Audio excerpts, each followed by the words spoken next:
A história que será contada na tarde de hoje, dia 29 de setembro de 2023, teve início lá no dia 6 de dezembro de 2016, onde mais uma daquelas histórias que com certeza você já ouviu alguém contar, mas talvez não tenha tido a oportunidade de ter alguém que teve a experiência vivífica do fato. Alguém que preso, inocente, mas que com muita luta, com muita entrega, acabou buscando o direito do exercício da sua cidadania. Hoje a gente está aqui com o Rafael Marques, já velho conhecido de alguns de vocês que nos acompanham diariamente e de outros não, mas é uma história que com certeza vale muito a pena ser compartilhada por todos vocês, porque é como a gente sempre diz aqui no Depois da Prisão. São fatos que aconteceram com pessoas assim como você, fatos vivíficos, realidade daquilo que a mídia tradicional não mostra. E hoje, mais uma vez, eu reitero e te faço lembrar, a mídia tradicional te faz ver o interior da favela, e você está vendo aí atrás, da maneira que ela quer, com todos os seus preconceitos, as suas limitações. No entanto, a mídia parcial, mais conhecida como o YouTube, nos deu voz e nos dá o direito de trazer aquilo que a gente vê, aquilo que a gente vive, aquilo que a gente sente e aquilo que de fato é. E trazendo também a realidade como ela é e não como muitos queriam que ela fosse. Para isso, mais uma história sendo contada, além da minha, que você sabe, a gente tem saído por aí pelas ruas para poder buscar acolher depoimentos reais de pessoas reais que viveram ou que vivem uma vida desconjuntada, posso dizer assim, e que busca, de alguma forma, a sua ressocialização e o direito do exercício da sua cidadania. Hoje, Rafael Marques, boa tarde, Rafa, seja bem-vindo ao nosso canal 7 anos depois da prisão com Cláudio Silva, que vem contando a sua história já ao longo dos dias e agora abrindo esse espaço aqui para contar mais uma história real e emocionante que aconteceu com você, mano. Boa tarde, Cláudio. Parabéns por mais um trabalho sensacional, né? O mais interessante é que o canal chama 7 anos após a prisão. E se você for analisar, tá fazendo quase 7 anos, né? Dia 6 de dezembro de 2016, estamos agora em 2023, né, cara? E assim, muitos que ouvem a minha história ficam assustados, porque quem nos acompanha particularmente vê a gente sorrindo, né? E não sabe o que acontece nos bastidores, né, cara? E eu, naquele dia, né, acho que vocês lembram, vou puxar nos jornais, vocês vão perceber que no dia 5 de dezembro houve uma tempestade, uma ventania que saiu derrubando postes, levando telhados, e lá em casa foi um dos telhados que foram levados pela ventania. Então foi um dia atípico, né? Um dia que ficou marcado por diversas situações, né? Um fenômeno natural e, consequentemente, a sua prisão. O que eu quero saber, e o que aquele que nos acompanha também quer saber, o que aconteceu nesse dia? Como que se deu o momento em que você foi abordado pelos policiais? O que antecedeu este momento? Esse negócio da ventania, ela vai de encontro com tudo que aconteceu, porque eu ter saído naquele horário foi devido ter levado, foi no dia 5 que aconteceu, no dia 6 foi minha prisão, e no dia 6, de manhã cedo até às 7h40, eu fiquei arrumando, né, aquilo ali. Eu tinha marcado com a Lislier, né, minha esposa, de encontrar com ela na frente da faculdade. Ela já era sua esposa já naquela época? Já tinha 5 anos já, né, e ela estava formando, tinha acabado de tirar, sendo aprovada da OAB, e nós marcamos, né, de nos encontrar em frente à faculdade para poder comemorar um momento, um dia simplesmente muito feliz, né, a gente que já tem que correr muito atrás, acaba tendo esses dias como muito especiais, né? E a Lislier, então, marcamos, e devido a esse tempo todo arrumando ali o telhado, eu tive que sair correndo, porque eu perdi o horário. Então deu 7h40, eu falei assim, meu Deus, eu tenho um horário marcado com a Lislier às 8 horas. E aí eu já desci correndo, né? Acabei de arrumar o telhado, desci correndo, fui tomar um banho e saí correndo e o ônibus descendo. Quando estava descendo, o trocador já me viu correndo, ele parou, o motorista vinha correndo, parou. E já me conhecia de outras, né, viagens, né, com eles. E já me parou e tal, já entrei, cumprimentei ele, cumprimentei o motorista, cumprimentei o trocador também, né, que depois vieram ser minhas testemunhas, vamos chegar lá. Mas cumprimentei eles, paguei minha passagem e sentei sozinho no meio do ônibus. Nesse dia eu estava trajado de social, todo arrumado para encontrar com a Lislier, cara. E só que eu não sabia, né? Eu não esperava que estava para acontecer. E o que aconteceu? Foi muito tempo depois, a gente acompanhou a história de forma superficial, né? Claro. E a gente sabe que aconteceu um assalto ali dentro do ônibus, né? E como que foi isso? E, poxa, é um negócio que chama muita atenção, né? A forma que aconteceu o assalto, os pontos em que você entrou no ônibus, o ponto que os assaltantes entraram no ônibus, onde você desceu e logo na sequência sendo abordado pela polícia. Como que aconteceu o assalto em si? Os assaltantes entraram pela porta de trás no final do ônibus, né? Eu entrei cerca de uns 5 pontos depois, né? Volta a frisar, pagando passagem. Quando você entrou no ônibus, eles já estavam lá? Já estavam, e a suposta vítima também já estava ali no ônibus, né? E eu entrei, e nisso, eu sentei no meio do ônibus. E aí eu tava pensando, pô, o que eu vou fazer? Eu tava atrasado já. A Lislier era 8 horas, e 8 horas tinha acabado de pegar o ônibus, né? Logo que chegou ali perto do carro do Antigo Extra, na Andradas, né? Na área hospitalar. Da área hospitalar ali, naquele primeiro ponto ali, antes do Parque Municipal, eu ia descer no pós-Parque Municipal. Nisso, o que eu fiz? Eu levantei, né? E já fui para trás e puxei. No que eu puxei a negócio, os 3 levantaram e foram para a frente. E começaram já a executar ali, né? Sentaram na frente dos outros, começaram efetuar o assalto naquele dia. E aí, o que acontece? Na hora que o ônibus para, os 3 desceram pela porta do meio e correram. Eu desci pela porta de trás e fiquei. Eles desceram no mesmo ponto? No mesmo ponto, no ponto do Parque Municipal. Ah, então eles pegaram carona na sua chamada de emergência, né? No seu pedido de parada. Pedido de parada. Eles desceram no meio e correram, eu desci por trás e parei, né? Aí, depois que eles sumiram, eu fui subir do lado do Parque Municipal, sentido João Pinheiro. Na hora que eu estava subindo, sentido João Pinheiro, Parque Municipal, ele já tinha sido abordado pela polícia, né? Os 3 já estavam abordados pela polícia. E como ele é um lugar meio escuro, né? Você conhece bem a área ali debaixo daquele viaduto, é meio escuro. Eu subindo ali, os policiais falaram, de onde você tá vindo? Aí eu falei, eu tô vindo no bairro Boa Vista. Aí eles perguntaram, do ônibus que esses caras assaltaram? Aí, você já viu aquele ditado que não deve, não teme? Eu não deve, não teme, né? Eu falei assim, do mesmo ônibus. Aí o policial já mandou sentar. O policial mandou sentar, eu falei assim, não tem nada a ver com isso não. Não, eu falei que eu não tenho nada a ver com isso, você me deferiu um tapa no rosto. E eu fui, respondi ele falando que ia levar na corregedoria. Né? Eu acho que esses foram meus erros, ou talvez não posso falar que foi os erros de eu tentar me defender de uma coisa que eu não tinha praticado, mas eu aprendi que polícia você não ameaça. Você não ameaça a polícia, cara. Você pode estar certo, você pode estar errado, você pode, entendeu? Ter tudo para você conseguir provar que você não fez aquilo, mas polícia você não ameaça independentemente de qualquer coisa.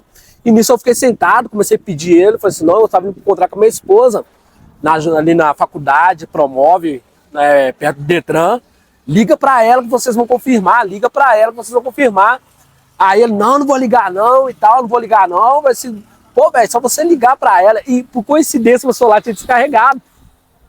Você vê, cara, meu celular tinha descarregado e eu não conseguia ligar para ela e eles também não quiseram ligar para ela, né?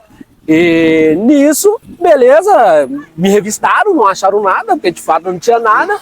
Já tinha achado, se eu não me engano, acho que 3 celulares e um relógio, se eu não me engano, com os meliantes, né? E nisso eles conduziram nós 4. Os 3, que eram 2 menores e um maior, e me conduziu também, e até então se eu consegui falar com a minha esposa, né? Que era a pessoa que estava me aguardando. E do que nos conduziu para o negócio de menor, Deona, o CIA do menor, conduziu do menor, deixaram que sentou nós 4 lá, e o policial que tirou aquela arma de choque, taser, a taser, isso, a taser, eu vi ele tirando cartucho, mas ali eu não pensei, tirou o cartucho, não vai funcionar. E começou a apontar pra mim e falar assim, fala que você tava, fala que você tava, fala que você tava. Eu falei assim, não, eu não tava, não tem nada a ver com esses caras não. E os meninos também falando que não tinha nada a ver. Os próprios assaltantes falando, não tem nada a ver. Entendeu? E ele sempre ali tentando me oprimir. Eu falei assim, não, eu não vou falar que eu tava, porque eu não tava. Não estava na situação, não. E nisso aí, passou um tempo, a Lislia chegou, né? Não tive contato com ela naquele primeiro momento. E na hora que eu fui fazer meu depoimento, né? Fui dar meu depoimento frente ao delegado, a primeira coisa que eu virei pro delegado e falei com ele, pede as filmagens do ônibus. A primeira coisa que eu falei com ele, pede a filmagem do ônibus, porque a polícia eles conseguem a filmagem fácil, né? E se eles querem ali mostrar de fato que está havendo injustiça, eles teriam ido atrás da filmagem, que para eles era assim, ó, fácil de conseguir essa filmagem. Só que não, eles não quiseram ir atrás da filmagem, não quiseram me ouvir, não quiseram acreditar que eu era inocente. Igual muitos não acreditam, né? Você sabe como é que é as coisas. Só que aí ouviram, a Lislia chegou com a advogada, falei o que aconteceu, só que eles me deram a preventiva, me deu não, né? Mandou para o presídio, né? A preventiva foi decretada depois, me deram para o presídio, fui para a audiência de custódia. Na audiência de custódia, eu apresentei, na defesa, no caso a Lislia, mais a outra advogada, apresentaram todos os meus contra-cheques. Eu tinha acabado de receber o 10º pagamento para me sair com a esposa. Então, mostrou tudo no contra-cheque. Eu tinha, naquela ocasião, 7 anos de MGS, né, de casa. E ali, na audiência de custódia, o que cortou meu coração, e mais uma vez, cara, foi eu falar com o juiz. Eu não tenho nada a ver com essa situação. Pede a filmagem. Falei com o juiz. O juiz virou pra mim e falou assim, abriu meu negócio, viu meus contra-cheques, viu o tempo que eu tinha de casa, virou pra mim e falou assim, a única coisa que eu lamento é que você vai perder seu emprego. É complicado uma situação dessa, porque o cara tem total ciência do que ele está fazendo, né? Mesmo entendendo que ele está naquele momento ali desmantelando uma família, porque a partir do momento que você vai preso, que você perde o direito da sua liberdade, a sua família fica manca, né? Fica faltando alguém. Consequentemente, ele também te tira o trabalho, que é o sustento. Se ele te solta e te permite exercitar aquilo que é seu por direito, porque você era inocente, você voltaria para o seu emprego normal. Ele poderia ter sido um pouco mais profissional, né? Eu só lamento você perder o seu emprego. A intenção de que ele não queria que você fosse absorvido, ela, na verdade, não teve julgamento. Ele foi 100% parcial. Nesse momento, Rafa, você acha que você sentiu uma ponta de discriminação, de preconceito, ou coisa do tipo, mesmo tendo tudo jogando a seu favor? Aí você vai diante do cara que é obrigado a aplicar, ele é obrigado, né? O juiz é obrigado a aplicar a lei, você vai de encontro a ele com argumentos lógicos e objetivos, não subjetivos, argumentos reais, e ele simplesmente ignora todos esses argumentos e já decreta a sua prisão ali, psicológica, no ato da sua tentativa de questionamento. Sinceramente, Cláudio, o que eu percebi naquele momento e percebo hoje, né, nas atuações da Lislia, é que há uma coisa no Código Penal brasileiro, na verdade eu nem sei se é no Código Penal, mas existe uma coisa que se chama fé pública na palavra da polícia. Né? A polícia falou, você é um criminoso, pra justiça você é um criminoso. Tem uma música da Tribo da Periferia, eu acho que é a Tribo da Periferia mesmo, que fala que uma mentira deles vale 10 verdades. Né? Exatamente. Então assim, valia mais ali uma palavra até então de um policial de falar que eu estava no meio porque ele me deferiu um tapa no rosto, ele teria que me incriminar de alguma forma, entendeu? Ele valia mais ali a palavra dele falar que eu estava no meio do que a minha com várias provas. A minha, além de eu falar, até então eu pedi para eles ir atrás da imagem, né? Eles falam que contra fatos não há argumentos. Mas é o que eu sempre falo, pra gente que, infelizmente, é de periferia, sempre já vamos sentar na cadeira do réu condenado. Sempre, sempre. Então, além do preconceito racial, fica evidente também o preconceito geográfico, né? Você que está acompanhando aí, tá vendo a favela aqui atrás. Isso aqui é só menos de um terço. Quem dera um terço. A gente está no segundo maior conglomerado ou aglomerado da América Latina. Então aqui dentro, o que tem de história para ser contada, de pessoas que foram discriminadas, banalizadas, sofreram preconceito geográfico e racial, de alguma forma, não é brincadeira não. É demais. E assim, até hoje, eu ainda estou em recurso, até hoje eu não consigo acreditar que isso aconteça comigo, sabe? Tem dia que eu simplesmente acordo sem saber o que eu vou fazer. Perdi emprego. Você era concursado? Concursado da MGS, perdi emprego, fui impedido da Uber, não posso rodar no aplicativo da Uber, só rodo na 99. E isso me trouxe vários transtornos. Tive que trancar minha faculdade, saiu um mandado de prisão, entendeu? E tudo isso aconteceu. Por falar em mandado de prisão, o que você está fazendo para sobreviver na rua? Você está pedindo, está com mandado de prisão em aberto? Tem algum recurso em andamento? Como é que está funcionando isso? Na verdade, foi instaurado o mandado de prisão, só que Deus é tão bom que Deus é tremendo, cara. Para me recorrer, eu teria que me entregar. Não tem como você entrar com uma revisão criminal sem você entrar na justiça, sem você se entregar. Uhum. Então eu tinha até planejado tudo, fiz festa de despedida com a minha família, eu falei assim, eu vou me entregar que eu quero provar minha inocência. Entendeu? Então eu fiz tudo direitinho ali naquela ocasião. Só que antes de eu entregar, saiu uma resolução, cara. Deus fez uma resolução, mexeu no Código Penal, que é uma coisa que é difícil, né?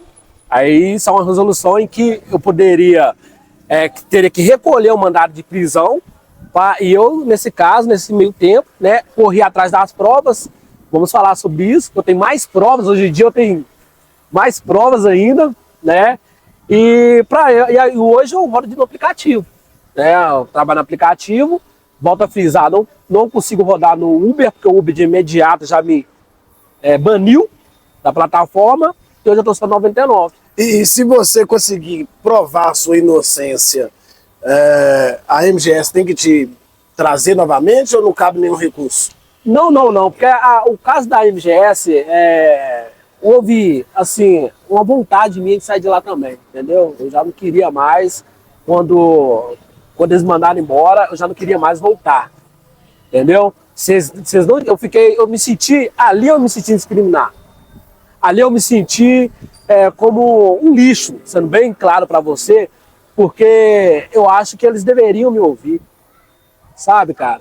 E quando me tiraram, que eu saí da MGS, que eu fui mandado embora, eu simplesmente não tive mais vontade de voltar para lá. Desgostou, né? Desgostei, um funcionário de 7 anos de casa até então, né? Na verdade, quando eu saí da MGS, eu estava já com 9 anos de casa. 9 anos de casa, porque o mandato saiu depois, né? Saiu mais pro final. Foi em 2020 que saiu esse mandato. E esse tempo que eu fiquei preso cerca de uma semana, e depois a Lisle vai contar para vocês como foi essa trajetória para ela me tirar, né?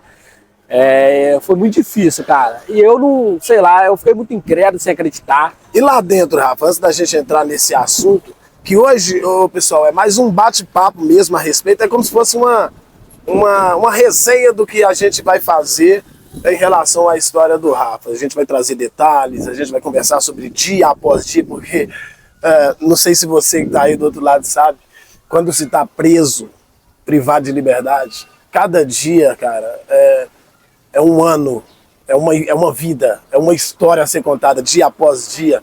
Inclusive por isso eu escrevo as minhas crônicas de forma segmentada, eu escrevo dia após dia, porque em todos os dias tem uma história diferente para ser contada.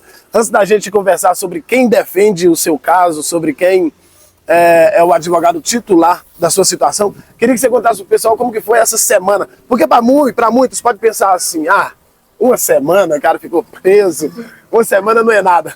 Vou contar para você um negócio, rapaz. Uma semana é muito tempo.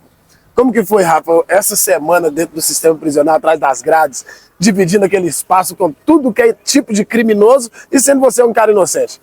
É engraçado que quando eu caí na cela, tinha uma pessoa lá do Alto Veracruz, lá, né, um cara lá do crime, que ele me viu e falou assim, o que você tá fazendo aqui? Sabe? Ele falou, o que você tá fazendo aqui? Eu falei, tô aí, né, cara? E o menino o maior, foi pra mesma cela. Aí eu falei, vai, fala aí o que eu tô fazendo aqui. Aí foi, o menino já baixou a cabeça e falou, não, ele tá aqui, não tem nada a ver com a situação, nós vamos falar com os caras. Aí todo mundo ali já viu, né, que o certo é o certo.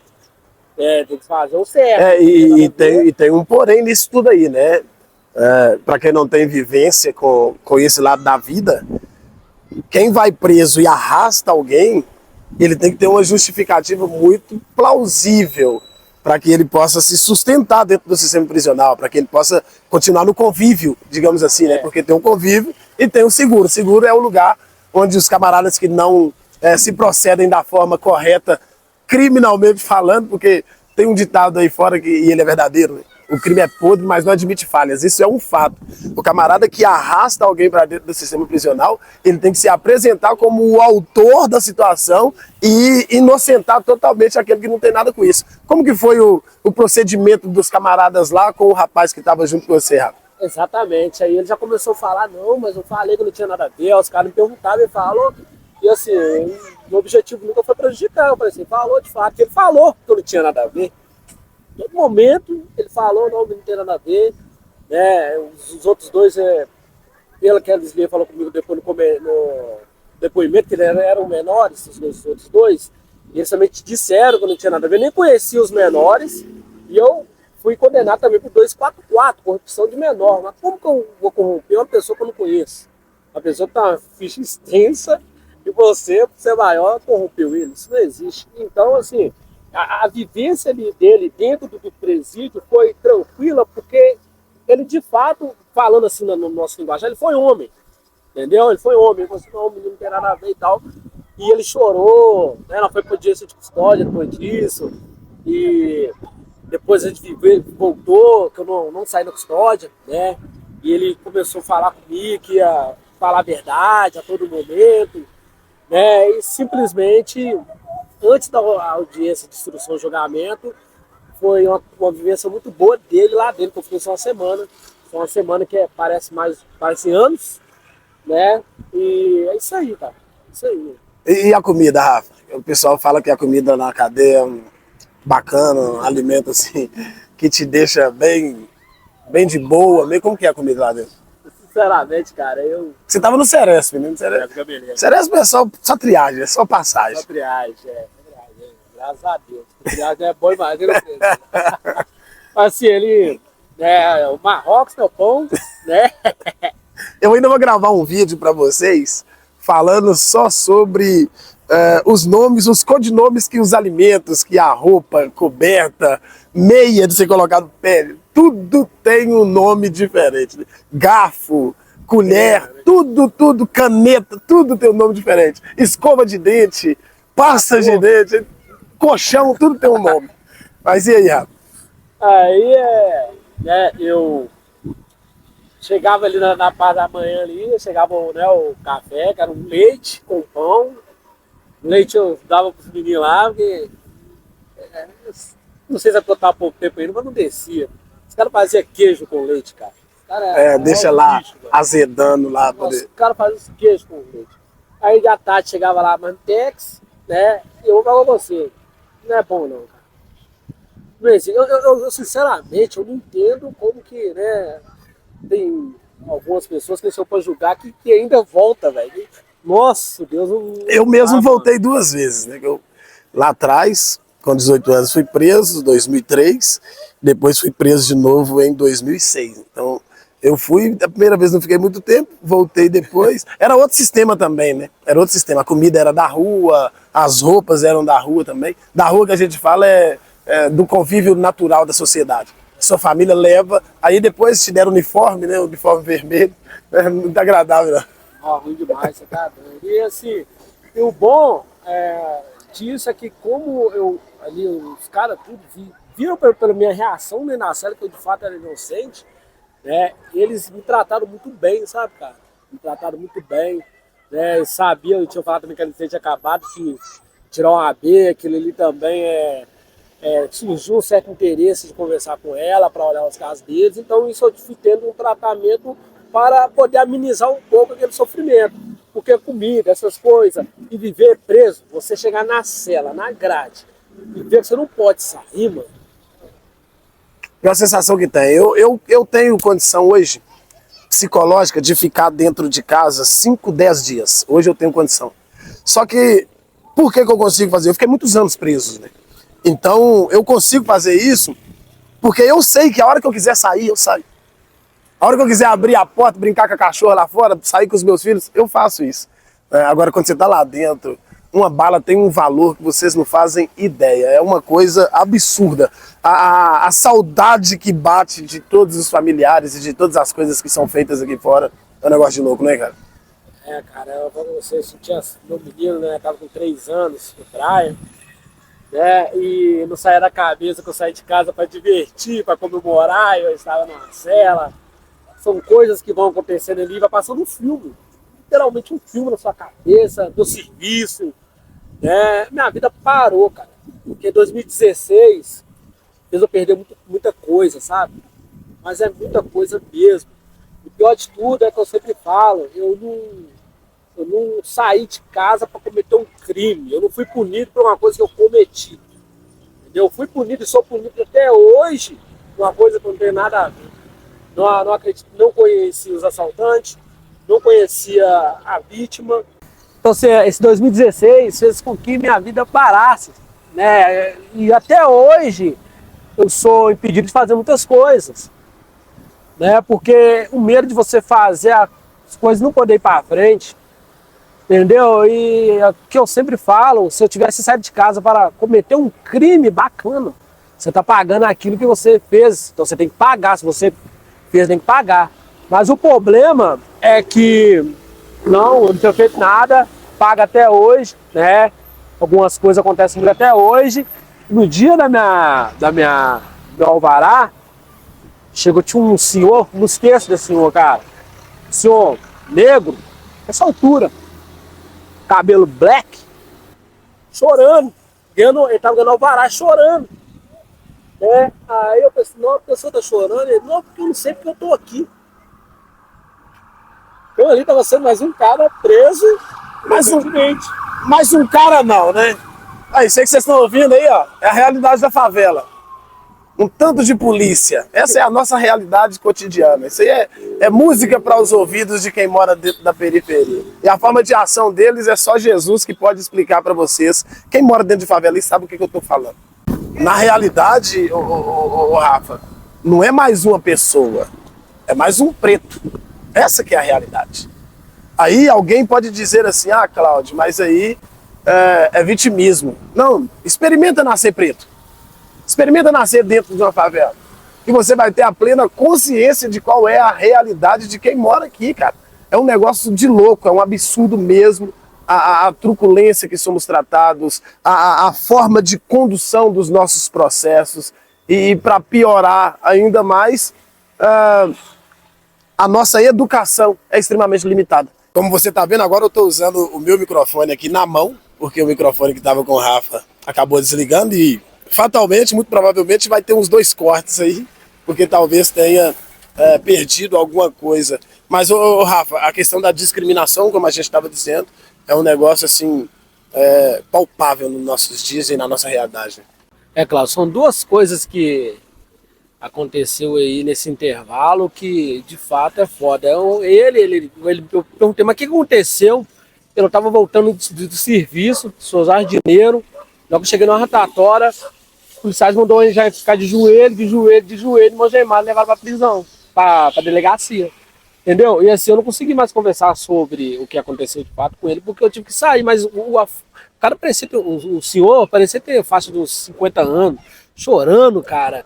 E aquilo ali, eu falei assim, pô, da mesma forma que eu tô aqui, tem mais um, entendeu? E tem vários. Tem vários. E quando você inicia aqui né, nosso bate-papo, nossa entrevista aqui, é que você fala da mídia alternativa. Isso é outra coisa, né, que me decepcionou, cara. Você sabe quando você tem um cara que você é fã dele? Você vê esse cara e fala assim, nossa, esse cara é o cara. Eu era assim com o Renato Rios Neto. Cara, eu parava para ouvir o Renato Rios Neto, era direto, porque um cara que eu falei assim, pô, esse cara fala mesmo. Só que eu tive uma decepção com ele, e só tenho, eu tenho no Instagram tudo lá. Documentado. Eu procurei ele, né, pra me contar a minha história, porque muitos me perguntam por que você não levou isso pra mídia. Eu levei isso pra mídia porque eu não tive a oportunidade de levar isso pra mídia. Eu fui atrás de levar isso pra mídia. Conversei com uma pessoa da Record. O problema é quando a gente fala sobre tem polícia envolvido, de alguma forma eles retraem, eles não vão, entendeu? Aí eu conversei com o Renato Rios Neto, ele pediu pra falar com ele mais ou menos, conversei com ele, dei uns áudios pra ele e tal. Aí depois que eu me dei um áudio pra ele falando que eu era inocente, que eu tinha, né, recebido um tapa no rosto policial e tal, e falei sobre o policial, ele não conversou mais comigo, entendeu? Aí, ó, eles aí de novo. Aí, isso aí, ó. Eu acho que tá tendo festa na favela. Talvez ele tenha um motivo dele, mas isso fez com que eu perdesse a admiração por ele, entendeu? Ele não é obrigado a me ouvir, ele não é obrigado, mas quando você começa a acompanhar essas pessoas, você começa a olhar como um olhar diferente, você vê que muitas coisas não é da forma que pareciam ser, sabe, cara? Porque era um fato que seria muito interessante levar para a mídia para me ajudar. Eu queria ajuda, eu queria ter condições de correr atrás de um emprego para ajudar minha família, cuidar dos meus filhos, entendeu? Eu queria, quando eu procurei ele, eu estava com mandato de prisão ainda. Eu queria quebrar aquele mandato de prisão, eu não queria ir preso, eu não queria voltar para a prisão. E ele, infelizmente, ele não me deu essa oportunidade. Ô, Rafa, por falar em voltar pra prisão, sair da prisão, foi a doutora Lisli, a Lili, né, que acabou te tirando do sistema prisional, né? Cara, a história da Lisli me tirando aquele lugar ali é emocionante, sabe, cara? Ela, de fato, é uma pessoa que eu devo muito, né? Devo a Deus, devo muito a ela, porque correu muito atrás das coisas. E eu fiz uma coisa errada dentro do presídio. Eu peguei uns meninos e falei assim, cara, como é que tá essa situação? Mas eu não sei. Eles me deram o celular e não pode, né? Pode. Liguei. Pode, claro que pode. Liguei aqui pra fora, cara. Aí me falou assim, só o vará vai sair. Eu conversei com o juiz, ele falou que vai liberar só o vará. Aí sem palavras. Você ficou chorando lá. Chorei. Olha, ele vem pra cá. É chamada doutora Lisli Desirê. Olha o nome da advogada do cara. Só por aí você já percebe, né, que é alguém que tem cacife. Olha, Lili, como é que foi tirar esse camarada aí da cadeia, sabendo que era um cara inocente, tava indo te ver, a culpa é sua, né? De certa forma, assim, né? Tava indo te ver e, graças a Deus, você já tava no final do seu curso, terminou o curso e se tornou a advogada principal do caso dele. Exatamente. E, infelizmente, né, foi o meu primeiro cliente. Infelizmente, porque eu havia acabado de formar, né? Tinha passado na primeira fase da OAB. Então, tinha ainda a segunda fase, mas eu já considerava como meu cliente. O que aconteceu? Na audiência de custódia foi decretada a prisão preventiva dele. Na época eu havia contratado uma advogada, né, porque eu ainda não podia exercer a profissão. Ainda assim, como eu tinha carteira de estudante, estudante de direito, acompanhei na verdade... Você estava fazendo estágio? Isso.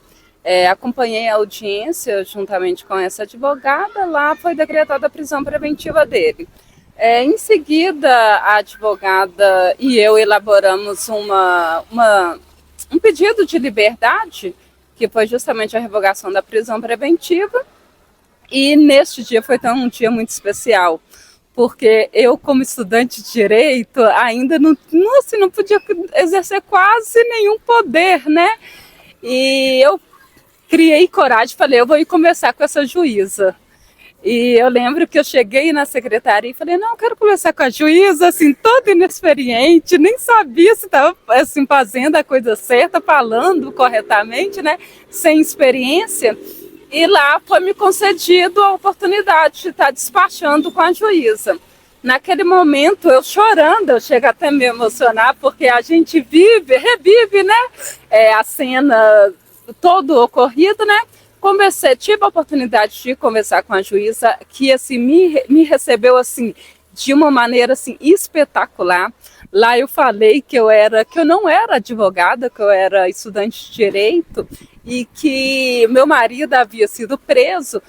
Assim, a princípio, ela até olhou para minha cara, você não é advogada? Eu falei, não sou advogada, mas me dá um minuto, por favor. Aí foi aí que ela falou, não, vou te ouvir. E de uma maneira assim brilhante, completamente diferente do magistrado que realizou a audiência de custódia. Ela me ouviu, eu contei tudo para ela. Naquele momento eu já tinha algumas provas, inclusive eu já havia assim, conseguido conversar com o motorista e com o trocador. Eu já havia solicitado as câmeras de segurança do coletivo, né? E eu passei toda a realidade daquela situação para ela. E ela falou comigo, olha, eu vou analisar, tá bom? E quando eu chegar em casa eu penso direitinho. Eu não, tudo bem, agradeci ela, chorando, que eu estava muito emocionada naquele dia, também nervosa, né? E assim que eu cheguei em casa, eu já vi no sistema o alvará de soltura expedido. Aí, assim, não tem emoção, assim, que eu posso te descrever. E na semana que ela passa no OAB, ela passou também na PM, na prova da PM. Mas só que ela já não queria mais a PM, né, cara? Ela foi... aprofundou no direito, na advocacia aí, graças a Deus tá aí, fazendo um trabalho de sucesso, né? E continua no meu caso, daqui a pouco, né, em breve, se Deus quiser, vou contar do recurso, né, Cláudio? A gente vai marcar um outro momento dentro de um escritório fechado, para que a gente possa conversar com um pouco mais de detalhes, com mais riqueza de detalhes. Então, por hoje, é só isso daqui, um aperitivo, na verdade, tá? Quero agradecer a doutora Lili. Para mim é Lili, viu, gente? Para vocês é a doutora Leslier.